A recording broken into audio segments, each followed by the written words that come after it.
सड़क पर चलती हुई गाड़ी ईंधन खत्म होने के बाद रुक जाती है और जैसे ही ईंधन दोबारा डाला जाता है वे फिर से सड़कों पर दौड़ने लगती है। तो ईंधन में ऐसा क्या होता है कि गाड़ी चलने लगती है? जैसा कि पिछले वीडियोस में भी आपने देखा ही है कि जनरेटर के चलने से विद्युत प्राप्त होती है। जनरेटर की यांत्रिकी ऊर्जा विद्युत ऊर्जा में बदल जाती है जिससे हमें विद्युत मिलती है। सवाल ये है कि जनरेटर को कौन चलाता है? क्या उसमें भी हम ईंधन डालते हैं जिससे जनरेटर की शाफ्ट घूमने लगती है? तो ये कहना ठीक होगा कि ईंधन में कुछ तो ऐसा है जो विद्युत बनाने या गाड़ी चलाने में मदद करता है। दरअसल ईंधन में ऊर्जा होती है जो कि जनरेटर और गाड़ी के इंजन के संपर्क में आते ही अपनी ऊर्जा स्थानांतरण कर देता है। इसका मतलब सारा खेल ऊर्जा का है। बिल्कुल सही, हम संसार में हर तरफ ऊर्जा से घिरे हुए हैं। एक और उदाहरण लेते हैं। हमें भूख लगती है तब हम खाना खाते हैं और खाने के बाद हम एकदम ताज़ा महसूस करते हैं। खाना हमें विभिन्न कार्य जैसे पढ़ाई करने, खेलने और चलने में मदद करता है। तो खाना एक ऊर्जा का स्रोत है जिससे हमारी शरीर को शक्ति मिलती है और हम कार्य कर उस ऊर्जा को उपयोग में लेते हैं। तो क्या हम ऊर्जा को बना सकते हैं? जवाब है नहीं, हम ऊर्जा नहीं बना सकते। ये हमेशा हमारे आसपास संसार में रहती है। हम बस इसे उपयोग कर एक रूप से दूसरे रूप में बदलते हैं। ऊर्जा का नियम ये भी कहता है कि ऊर्जा बनाई और मिटाई नहीं जा सकती, बल्कि उसे एक रूप से दूसरे रूप में बदला जा सकता है। उदाहरण के तौर पर गतिज और स्थितिज ऊर्जा, जिन्हें इंग्लिश में काइनेटिक और पोटेंशियल एनर्जी भी कहते हैं। बॉल को स्लाइड के ऊपर तक ले जाने में हमारे द्वारा कुछ कार्य किया गया। कार्य करने के कारण ऊंचाई में अंतर आया और कार्य स्थितिज ऊर्जा में बदल गया। इसे हल्का सा धक्का मिला तो बॉल की स्थितिज ऊर्जा गतिज ऊर्जा में बदल गई। मान लीजिए सामने रखी लकड़ी के गुच्छे पर ये बॉल जाकर लगी और लकड़ियां बिखर गई। तब बॉल की गतिज ऊर्जा ने कार्य कर लकड़ियों को बिखरा दिया। चेन को समझे तो पता चलेगा कि पहले कार्य स्थितिज ऊर्जा में बदला, फिर स्थितिज ऊर्जा गतिज ऊर्जा में और आखिर में गतिज ऊर्जा ने कुछ कार्य किया। यही नियम संसार में उपलब्ध ऊर्जा का भी है, जो कि एक नए रूप से दूसरे रूप में बदल जाती है। इस नियम को ऊर्जा संरक्षण या law of conservation of energy के नाम से भी जाना जाता है। हम ध्यान से देखें तो चलती हुई साइकिल से लेकर चलती हुई गाड़ी तक, चलती हुई ट्रेन से उड़ते हुए हवाई जहाज तक या पकते हुए खाने से लेकर भोजन से मिल रही शक्ति तक, सभी ऊर्जा संरक्षण के उदाहरण हैं। ये ऊर्जा का बदलना दो तरह से मुमकिन है, जिन्हें हम ऊर्जा के स्रोत भी कह सकते हैं। मोटे तौर पर संसार में दो तरह के ऊर्जा के स्रोत हैं। पहला पारंपरिक स्रोत और दूसरा गैर पारंपरिक स्रोत। आज की वीडियो में हम पारंपरिक स्रोत के बारे में जानेंगे। ऊर्जा के पारंपरिक स्रोत वे स्रोत होते हैं जिन्हें सदियों से हम उपयोग किए जा रहे हैं, जैसे कि जीवाश्मी ईंधन या फॉसिल फ्यूल्स, तापीय विद्युत संयंत्र या थर्मल पावर प्लांट, जल विद्युत संयंत्र या हाइड्रो पावर प्लांट, जैव मात्रा या बायोमास और पवन ऊर्जा या विंड एनर्जी। पहले जानते हैं कि जीवाश्मी ईंधन क्या होते हैं।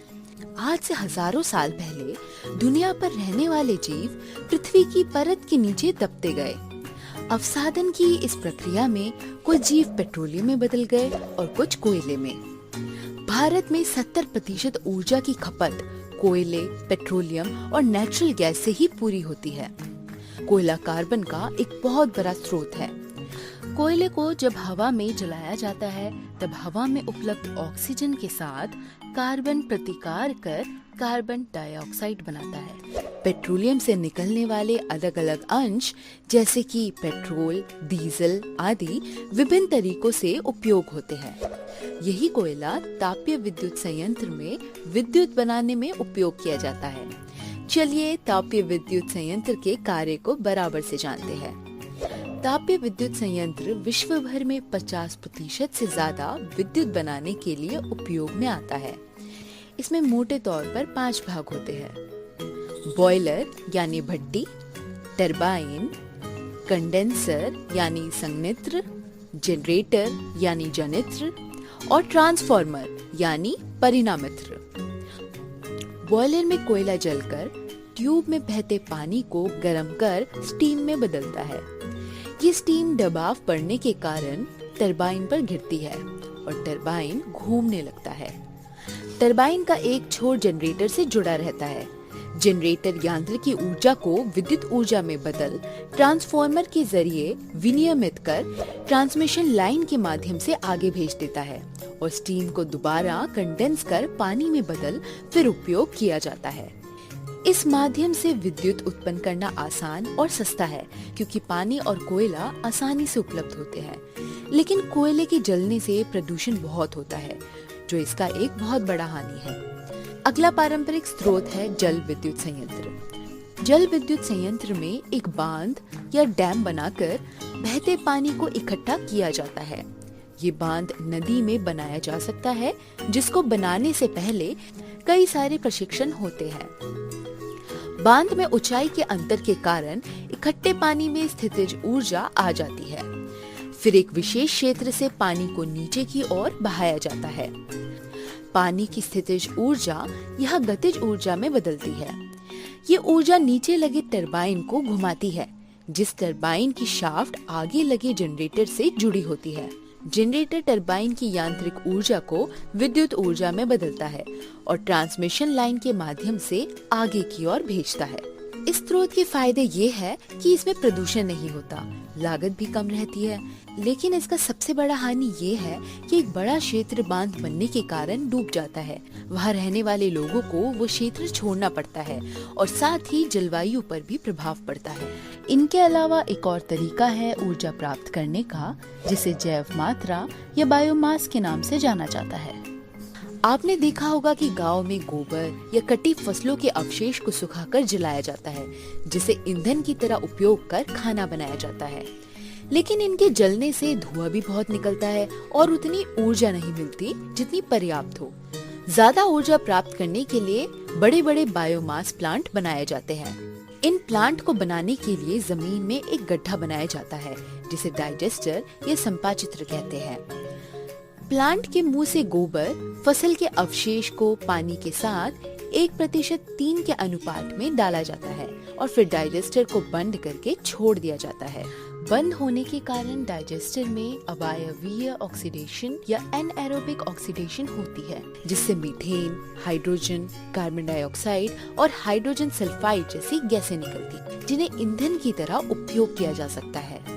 शेष बचा खाद आउटलेट से निकालकर खेतों में उपयोग किया जा सकता है। आखिरी स्रोत है पवन ऊर्जा। उन क्षेत्र में जहां हवा बहुत तेज चलती है, बड़ी बड़ी पवन चक्की लगाकर पवन ऊर्जा को जनरेटर के माध्यम से विद्युत ऊर्जा में बदला जाता है। तो ये बात रही ऊर्जा के पारंपरिक स्रोत की, जिसमें हमने विभिन्न प्रकार के स्रोत पर प्रकाश डाला। आने वाली वीडियो में हम गैर पारंपरिक स्रोत के बारे में जानेंगे।